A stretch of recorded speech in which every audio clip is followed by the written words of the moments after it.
हाँ, good morning साथियों, very very good morning to all of you. Welcome to Jharkhand education hub. आप सभी लोगों का बहुत बहुत स्वागत है करेंट अफेयर्स के इस धमाकेदार और ताज़ा तरीन सेशन में। आज के इस सेशन में हम लोग झारखंड के डेली करेंट अफेयर्स के बारे में डिस्कस करेंगे और हमारे झारखंड में जो भी करेंट अफेयर्स बने हैं जो कि एग्जाम के पॉइंट ऑफ व्यू से हमारे लिए इंपॉर्टेंट है, उन सभी करेंट अफेयर्स के बारे में आज के इस क्लास में हम लोग समझने का प्रयास करेंगे। तो आज है 7 अगस्त और सुबह 5 बजे ये क्लास हो रही है। तो कल यानी 6 अगस्त रात तक झारखंड में जो कुछ भी करंट अफेयर्स बने हैं जो कि एग्जाम के पॉइंट ऑफ व्यू से इंपॉर्टेंट है, उन सभी करंट अफेयर्स के बारे में आज के इस सेशन में हम लोग प्रॉपर डिटेल में डिस्कस करेंगे। ठीक है, इस सेशन में हम लोग ना केवल करंट अफेयर्स के बारे में डिस्कस करेंगे बल्कि झारखंड के स्टैटिक जीके को और करंट अफेयर्स के इंपॉर्टेंट फैक्ट्स को हम लोग करंट अफेयर्स के साथ रिलेट करते हुए चलेंगे ताकि आप बहुत ही कन्वीनियंट वे में सभी करंट अफेयर्स को समझ जाएं और आप सभी करंट अफेयर्स से रिलेटेड क्वेश्चंस के भी आंसर दे पाएं। अब सर, सभी करंट अफेयर्स से रिलेटेड क्वेश्चन हमें कहां मिलेंगे? तो इसी क्लास के लास्ट में करंट अफेयर्स से रिलेटेड क्वेश्चंस भी आप लोगों को देखने को मिलेगा। सबसे पहले इस क्लास में हम लोग झारखंड के करंट अफेयर्स को देखेंगे और उसके बाद उन करंट अफेयर्स से रिलेटेड कुछ क्वेश्चंस भी हम लोग लास्ट में देखेंगे, जिससे आपको ये पता चल सकेगा कि आप जो करंट अफेयर्स अभी समझें, आप जिस करंट अफेयर्स के बारे में अभी देखें, क्या वो करंट अफेयर्स आपको समझ में आ गया? अगर करंट अफेयर्स आपको समझ में आ गया तो क्या आप उनसे रिलेटेड क्वेश्चंस के आंसर दे पा रहे हैं? ठीक है, तो सभी चीजों को हम लोग डिटेल में समझेंगे। चलिए क्लास को शुरू करते हैं और क्लास को आगे बढ़ाकर हम लोग करंट अफेयर्स के बारे में डिस्कस करते हैं। यह है आज का हमारा पहला करंट अफेयर, आप लोग देख सकते हैं। और आज का हमारा पहला करंट अफेयर है कि पूर्वी भारत का सबसे बड़ा लाइब्रेरी का निर्माण जो है वो रांची में किया जा रहा है। अब पूर्वी भारत कहने का मतलब है ईस्टर्न इंडिया। ईस्टर्न इंडिया का सबसे बड़ा लाइब्रेरी हमारे लिए इंपॉर्टेंट है। देखिए, ये जो लाइब्रेरी है जो कि रांची में निर्माण किया जा रहा है, वो ना केवल झारखंड का सबसे बड़ा है बल्कि ईस्टर्न इंडिया यानी पूर्वी भारत का सबसे बड़ा लाइब्रेरी है। अब पूर्वी भारत कहने का मतलब क्या है सर? पूर्वी भारत में आते हैं 4 राज्य। ईस्टर्न इंडिया की अगर बात करें, ईस्टर्न इंडिया में कितने राज्य आते हैं? तो 4 राज्य आते हैं। सर कौन कौन राज्य आते हैं ईस्टर्न इंडिया में? तो हम लोग बात करेंगे ईस्टर्न इंडिया की, तो आप यहां पे देखेंगे बिहार, झारखंड, पश्चिम बंगाल और उड़ीसा। ये वो 4 राज्य हैं जिन्हें ईस्टर्न इंडिया यानी पूर्वी भारत के नाम से जाना जाता है। आई होप सो कि आप लोग इतना तो समझ गए होंगे कि पूर्वी भारत में कितने राज्य आते हैं। पूर्वी भारत में आते हैं 4 राज्य। कौन कौन? झारखंड, बिहार, पश्चिम बंगाल और उड़ीसा। और इन चारों राज्यों का सबसे बड़ा लाइब्रेरी वो रांची में बन रहा है। चारों राज्य का सबसे बड़ा लाइब्रेरी, यानी इतना बड़ा लाइब्रेरी ना आपको पश्चिम बंगाल में देखने को मिलेगा, ना आपको बिहार में देखने को मिलेगा, ना ही आपको उड़ीसा में देखने को मिलेगा। ये मिलेगा आपको झारखंड के रांची में। ठीक है, अब पूर्वी भारत का सबसे बड़ा लाइब्रेरी है तो एक पॉइंट और निकल के सामने आता है कि सर ये जो लाइब्रेरी है इसकी कैपेसिटी कितनी होगी? सर इसकी क्षमता कितनी होगी? तो 5000 स्टूडेंट्स यानी 5000 छात्रों की एक साथ बैठने की क्षमता होगी।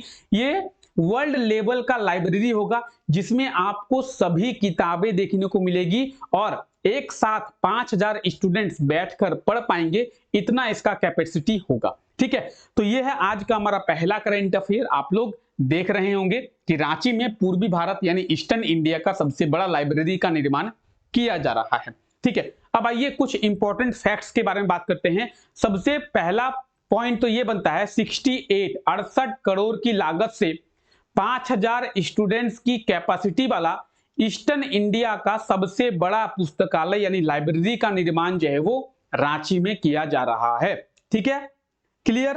अच्छा, आप में से अगर किसी को नोट्स बनाना है तो वो नोट्स इसका स्क्रीनशॉट लेके बना सकते हैं या फिर इसका पीडीएफ आपको मिलेगा। पीडीएफ कहां पे मिलेगा आगे आपको बता देंगे। ठीक है, क्लियर? चलिए, तो रांची में पूर्वी भारत का सबसे बड़ा लाइब्रेरी। ठीक है, पीडीएफ की बात कर रहे थे, पीडीएफ आपको मिलेगा हमारे टेलीग्राम चैनल पे। कहां पे? हमारे टेलीग्राम चैनल पे। ठीक है, और टेलीग्राम चैनल की बात करेंगे तो टेलीग्राम चैनल का लिंक दिया हुआ है नीचे डिस्क्रिप्शन में, आप लोग ज्वाइन कर ले। चलिए आगे बात करते हैं हम लोग, हाल ही में हजारीबाग के अथर्व सुपर स्टार सिंगर 3 में विजेता बने हैं। क्या है, चलिए इसके बारे में भी हम लोग प्रॉपर डिटेल में डिस्कस करेंगे, ठीक है। चलिए आइए डिस्कस करते हैं। देखिए, सोनी टीवी का आप लोग नाम सुने होंगे, जिसमें सीआईडी देता है, पहले कपिल शर्मा शो भी देता था, ठीक है। सोनी टीवी का आप लोग नाम सुने होंगे। सोनी टीवी में एक प्रोग्राम चलता है जिसका नाम है सुपर स्टार सिंगर, ठीक है। और सुपर स्टार सिंगर की बात करेंगे, सुपर स्टार सिंगर का ये तीसरा सेशन चल रहा है, यानी थर्ड सेशन है, ठीक है। सुपर स्टार सिंगर 1 हुआ है, सुपर स्टार सिंगर 2 हुआ है, और ये चल रहा है सुपर स्टार 3। ये जो सुपर स्टार 3 सिंगर है, इसमें विजेता बने हैं झारखंड के हजारीबाग के अथर्व। अथर्व की बात करेंगे, अथर्व ने इस सुपर स्टार सिंगर 3 में पार्टिसिपेट किया था, और पार्टिसिपेट करके इसमें विजेता जो है वो बन गए हैं, ठीक है। अब इस तस्वीर को आप लोग जब देख पा रहे हैं तो आप लोग बोलेंगे सर इसमें तो 2 बच्चे दिखाई दे रहे हैं और दोनों बच्चे विनर लिखा हुआ है, तो सर आप अथर्व को विनर कैसे बोल रहे हैं? आइए उसके बारे में भी डिस्कस करते हैं। सबसे पहले आप लोग ये समझिए कि हजारीबाग के जो अथर्व हैं वो सुपर स्टार सिंगर 3 के विजेता बने हैं, ठीक है। अब आइए इंपॉर्टेंट चीजों के बारे में डिस्कस करते हैं। देखिए, जनरली किसी भी शो की बात करेंगे, किसी भी शो में आपको एक विजेता देखने को मिलता है, चाहे हम लोग बात करें वर्ल्ड कप की, चाहे हम लोग बात करें किसी भी चीज की, ठीक है। कोई शो हो, कोई डांसिंग शो हो, कोई फुटबॉल शो हो, कोई हॉकी का चैंपियनशिप हो, क्रिकेट का चैंपियनशिप हो, फुटबॉल का चैंपियनशिप हो, कोई भी चैंपियनशिप हो, उसमें आपको एक विनर देखने को मिलेगा, जनरली यही होता है। लेकिन ये जो सुपर स्टार सिंगर 3 जो सेशन है, इसमें 2 लोगों ने अच्छा प्रदर्शन किया है, 2 लोगों ने अच्छा जो है वो गाना गाया है। बेसिकली सिंगर की ही पे ये है, प्रतियोगिता है, ठीक है। तो जब 2 लोगों ने अच्छा यहां पे गाना गाया है तो दोनों को विजेता घोषित किया गया है। तो सुपर स्टार सिंगर में 2 लोगों को विजेता घोषित किया है, झारखंड के हजारीबाग के अथर्व को और केरल के अभिवर्भ को, ठीक है। तो सुपर स्टार सिंगर 3 में 2 लोग विजेता बने हैं, 2 बच्चे विजेता बने हैं, जो कि है झारखंड के हजारीबाग के अथर्व या फिर झारखंड के अथर्व और केरल के अभिवर्भ। इसीलिए इस तस्वीर में आपको 2 लोग जो है वो दिख रहे हैं, तो ये दोनों लोग जो है वो विजेता बने हैं, ठीक है। एक और पॉइंट आता है, सर इन दोनों में से अथर्व कौन है, झारखंड के अथर्व कौन है? सर ये भी बता दीजिए। ये जो ब्लैक सूट पहने हुए आपको बच्चा दिख रहा है वो है झारखंड का अथर्व, ठीक है। जो ब्लैक सूट पहना हुआ बच्चा है वो है झारखंड का अथर्व जो है, और अथर्व हजारीबाग के रहने वाले हैं, ठीक है। तो ये याद रखें, सुपर स्टार सिंगर 3 में हजारीबाग के अथर्व जो है वो विजेता बने हैं। उस प्रतियोगिता में 2 लोग विजेता बने हैं, एक झारखंड के और एक केरल के। क्लियर है?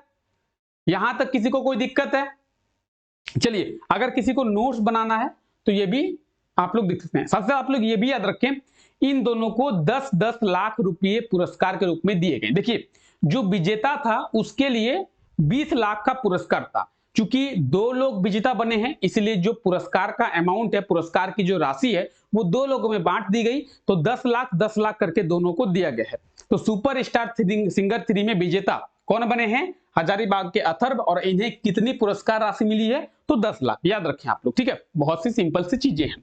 चलिए आगे बात करते हैं हम लोग। National coal and energy centre का निर्माण हमारे रांची में किया जाएगा। कहां पे? हमारे रांची में। क्या? National coal and energy centre. बहुत इंपॉर्टेंट चीज है, ठीक है। भारतीय कोयला मंत्रालय के द्वारा यह फैसला लिया गया है कि रांची में national coal and energy centre का निर्माण किया जाएगा, ठीक है। ये आप लोग करंट अफेयर भी देख पा रहे हैं, ठीक है। अब हम लोग बात करते हैं, सर नेशनल कोल मिनिस्ट्री यानी भारतीय कोयला मंत्रालय के द्वारा यह फैसला लिया गया है, तो सर हमारे भारत के कोयला मंत्री कौन है? पॉइंट बनता है, हो सकता है कि एग्जाम में आपसे पूछ लिया जाए कि भारत के कोयला मंत्री कौन है? जी किशन रेड्डी। अभी आप लोग देखे होंगे रिसेंटली लोकसभा का जो चुनाव है वो हुआ था। लोकसभा के चुनाव में बीजेपी गठबंधन करके एनडीए की सरकार हमारे भारत में बनी थी। लोकसभा का चुनाव हमारे झारखंड में भी हुआ था, और झारखंड से रिलेटेड आपको लोकसभा के चुनाव के क्वेश्चंस भी कराए गए थे, करंट अफेयर्स भी आपको बताया गया था। झारखंड से आपको यह बताया गया था कि लोकसभा के चुनाव में झारखंड में सबसे बड़ी पार्टी है कौन? बीजेपी। झारखंड में 14 जो है वो लोकसभा की सीटें हैं और उन 14 लोकसभा की सीटों में से बीजेपी को 8 सीटें मिली है और बीजेपी 8 सीटों के साथ लोकसभा इलेक्शन 2024 में झारखंड की सबसे बड़ी पार्टी जो है वो रही है। साथ ही साथ आपको यह भी बताया गया था कि झारखंड के 2 सांसद को, झारखंड के 2 एमपी को केंद्रीय कैबिनेट में जगह दिया गया है। उनमें से एक है रांची के सांसद संजय सेठ जी और दूसरे हैं कोडरमा की सांसद अन्नपूर्णा देवी। तो कोडरमा की सांसद अन्नपूर्णा देवी और रांची के सांसद संजय सेठ जो है वो भारतीय कैबिनेट में मंत्री के जगह उनको दी गई है। ठीक है, हम लोग बात कर रहे हैं कोयला मंत्री के बारे में। तो कोयला मंत्री हैं कौन? जी किशन रेड्डी और उन्हीं के द्वारा यह फैसला लिया गया है कि रांची में national coal and energy centre का निर्माण किया जाएगा। ठीक है, चूंकि झारखंड में इसका निर्माण किया जा रहा है इसलिए हमारे लिए इंपॉर्टेंट है और झारखंड में इसका निर्माण करना भी चाहिए। क्यों करना चाहिए? कि पूरे भारत में सबसे ज्यादा जो कोयला है वो झारखंड से ही पाया जाता है और झारखंड में भी कहां पे? तो झारखंड में धनबाद में सबसे ज्यादा कोयला पाया जाता है। आप सभी को पता होगा धनबाद में सबसे ज्यादा कोयला पाया जाता है, इसीलिए धनबाद को कोल कैपिटल ऑफ इंडिया यानी भारत की कोयला राजधानी के रूप में जाना जाता है। पूरे भारत में सबसे ज्यादा जो है कोयला वो झारखंड में ही पाया जाता है। ठीक है, कोयला मंत्री कौन है? कोयला मंत्री है जी किशन रेड्डी। और बात करेंगे national coal and energy centre की, तो national coal and energy centre का निर्माण किया जाएगा रांची में। ठीक है, रांची की बात करें, रांची हमारे झारखंड की राजधानी है, तो रांची के बारे में 2-3 चीजें आपको याद रखनी है। पहली चीज, झारखंड की कैपिटल रांची। ठीक है, दूसरी चीज, झरनों का शहर यानी सिटी ऑफ फॉल के नाम से किस शहर को जाना जाता है? सिटी ऑफ फॉल यानी झरनों का शहर कहते हैं रांची को। रांची में सबसे ज्यादा झरने जो है वो पाए जाते हैं, इसलिए झरनों का शहर जो है वो रांची को कहा जाता है। ठीक है, अब यहां पर भी 2 पॉइंट आते हैं। अब हम लोग सर जब झरनों की बात कर ही चुके हैं तो सर झारखंड का सबसे ऊंचा झरना कौन सा है?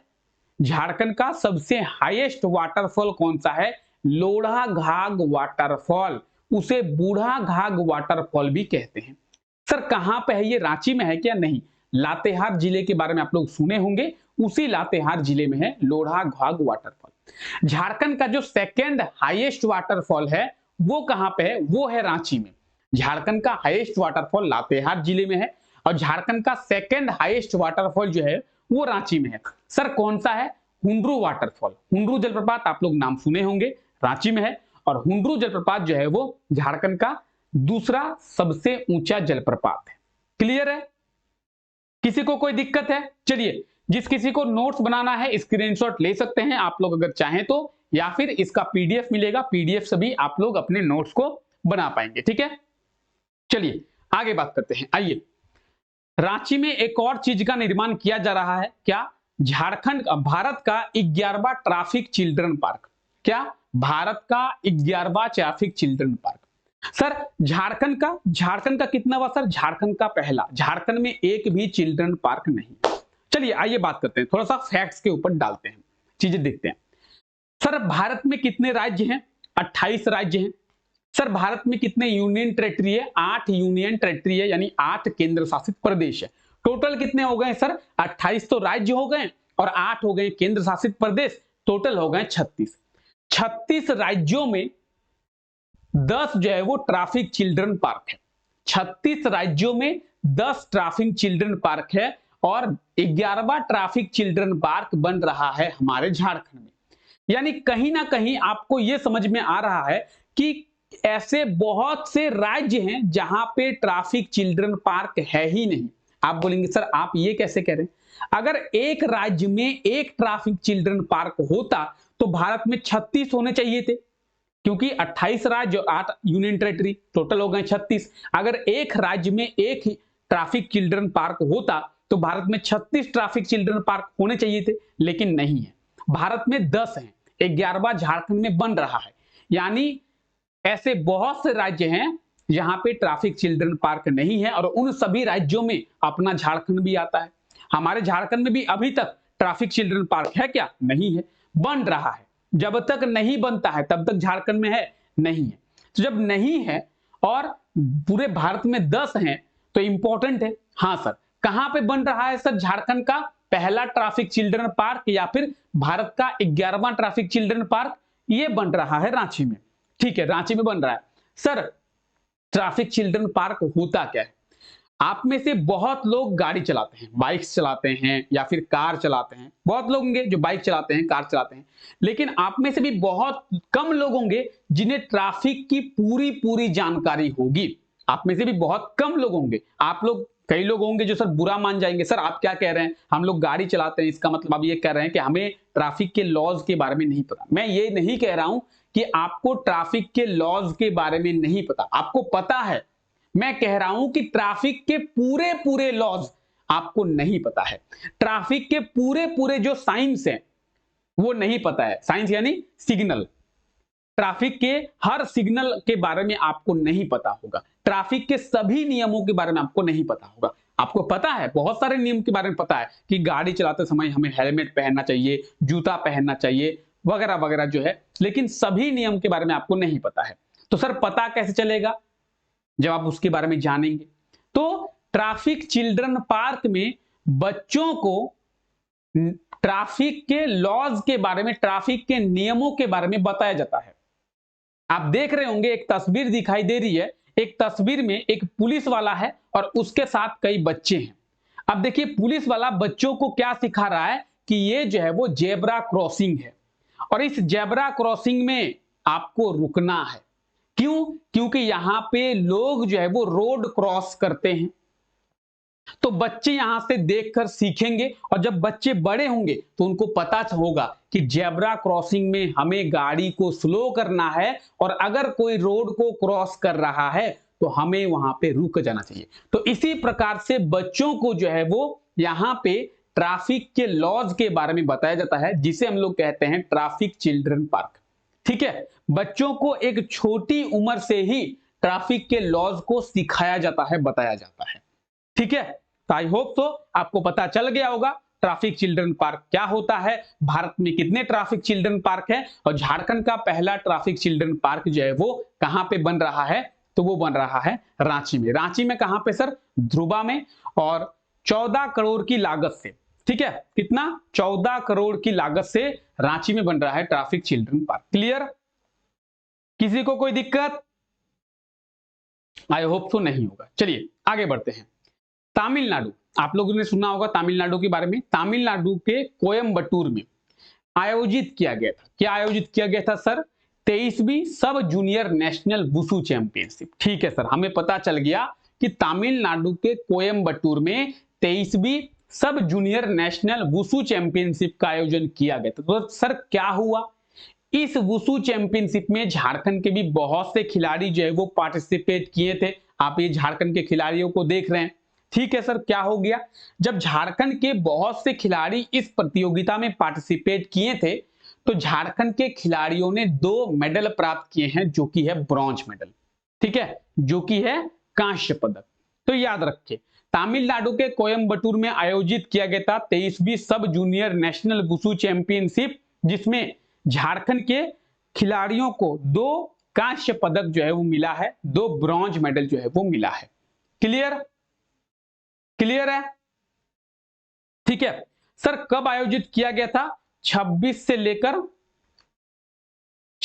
लेकर 31 जुलाई तक आयोजित किया गया था, जिसमें झारखंड के खिलाड़ियों को 2 कांस्य पदक यानी 2 जो है वो ब्रॉन्ज मेडल मिले हैं। ठीक है, क्लियर है?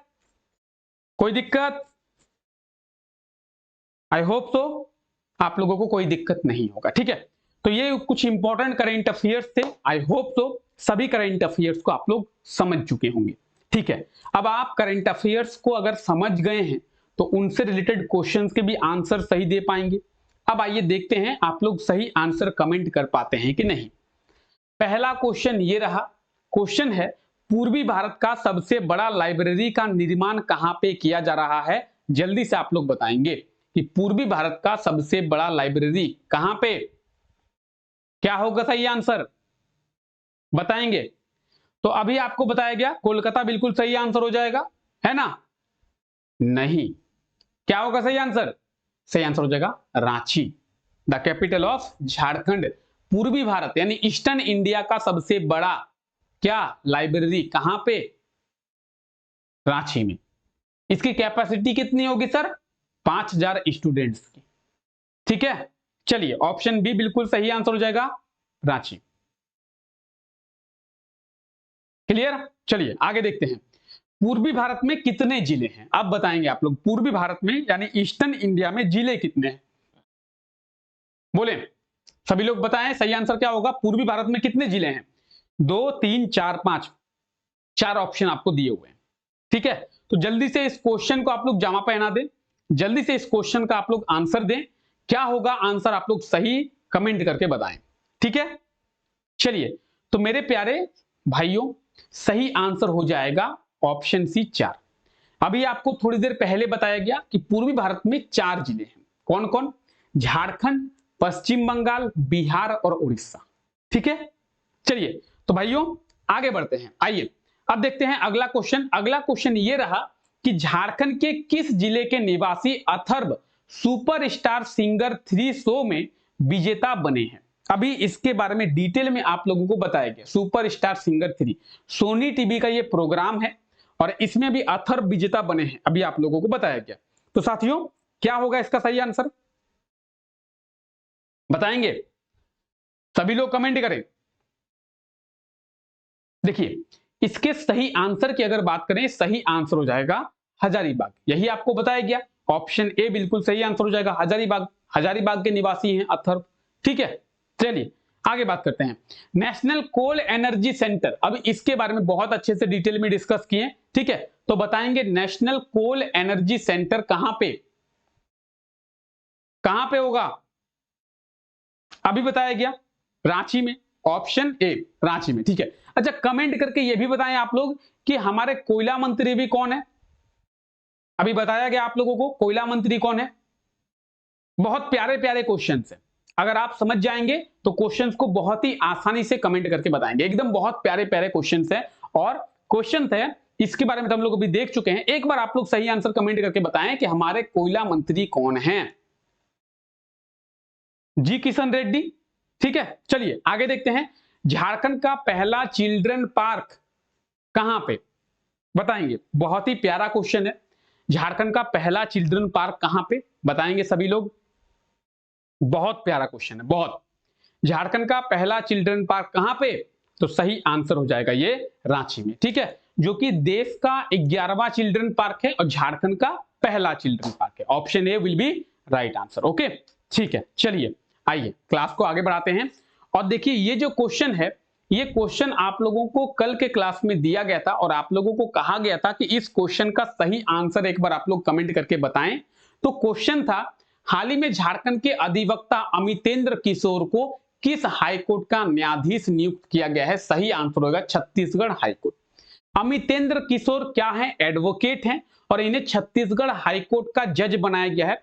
चीफ जस्टिस नहीं, जज बनाया गया है, जस्टिस बनाया गया है। ठीक है, अगर बात करेंगे अमितेंद्र किशोर की, झारखंड के सिमडेगा जिले के ये निवासी हैं और छत्तीसगढ़ हाईकोर्ट का जज जो है इन्हें नियुक्त किया गया है। ठीक है, ऑप्शन भी बिल्कुल सही आंसर हो जाएगा। चलिए ये रहा आज के लिए आपका क्वेश्चन, बहुत ही प्यारा क्वेश्चन है। क्वेश्चन है, हाल ही में किसे झारखंड का नया अकाउंटेंट जनरल बनाया गया है?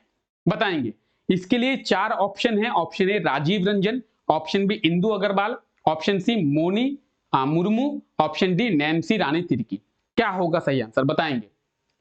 किसे जो है झारखंड का अकाउंटेंट जनरल बनाया गया है? जल्दी से आप लोग सही आंसर कमेंट करके बताएं कि ऑप्शन ए, बी, सी या डी क्या होगा इस क्वेश्चन का सही आंसर। ठीक है, तो चलिए आज के इस क्लास को यही तक रखते हैं। आई होप सो कि आज के ये क्लास आप लोगों को अच्छा लगा होगा। क्लास अच्छा लगा है तो क्लास को लाइक करना ना भूले। साथ ही साथ अगर चैनल पे नए हैं तो चैनल को सब्सक्राइब भी जरूर से कर दे। मिलते हैं आप लोगों से नेक्स्ट क्लास में, तब तक के लिए thank you, take care, bye bye.